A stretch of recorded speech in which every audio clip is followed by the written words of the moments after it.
ইরানে বড় ধরনের হামলার সিদ্ধান্ত থেকে সরে এলেন ডোনাল্ড ট্রাম্প। মার্কিন প্রেসিডেন্ট দাবি করেন যুদ্ধের অবসান ঘটাতে একটি চুক্তির মূল কাঠামোতে পৌঁছেছেন তারা। এদিকে ইরানের ওপর যে কেউ হামলা চালালে তার সমুচিত জবাব দেওয়ার হুঁশিয়ারি দিয়েছে তেহরান। ইরানে ফের হামলার কড়া হুঁশিয়ারি দেওয়ার ২৪ ঘন্টা না পেরোতেই ইউটার্ন মার্কিন প্রেসিডেন্ট ডোনাল্ড ট্রাম্পের।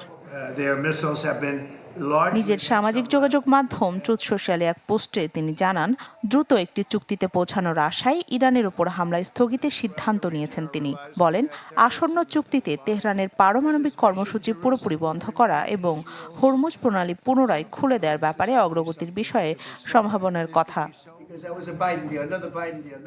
দাবি করেন। ইরান ও মধ্যপ্রাচ্যের অন্যান্য দেশগুলো চুক্তির জন্য সময় চেয়েছে। ইসরায়েল ও যুক্তরাষ্ট্রের এই সিদ্ধান্তে একমত পোষণ করেছে বলে জানিয়েছেন তিনি, যদিও এ ব্যাপারে কোনো ঘোষণা দেয়নি তেল আবিব।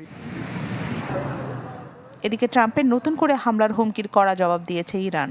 পররাষ্ট্রমন্ত্রী আব্বাস আরাকচি স্পষ্ট জানান, যুক্তরাষ্ট্র বা ইসরায়েল হামলা চালালে তার সমুচিত জবাব দেওয়া হবে। এই হামলায় আঞ্চলিক কোনো দেশ অংশ না নিলেও তাদের ছাড় দেওয়া হবে না বলে সতর্ক করেন।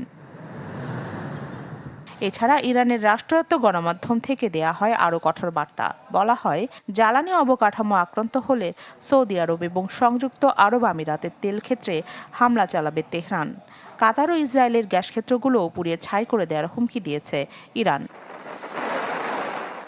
এমন পরিস্থিতিতে সৌদি যুবরাজ মোহাম্মদ বিন সালমান ডোনাল্ড ট্রাম্পের সাথে কথা বলেছেন। ফোনালাপে যুক্তরাষ্ট্রের ভবিষ্যৎ পরিকল্পনা নিয়ে উদ্বেগ ও অস্পষ্টতার কথা জানিয়েছেন মোহাম্মদ বিন সালমান।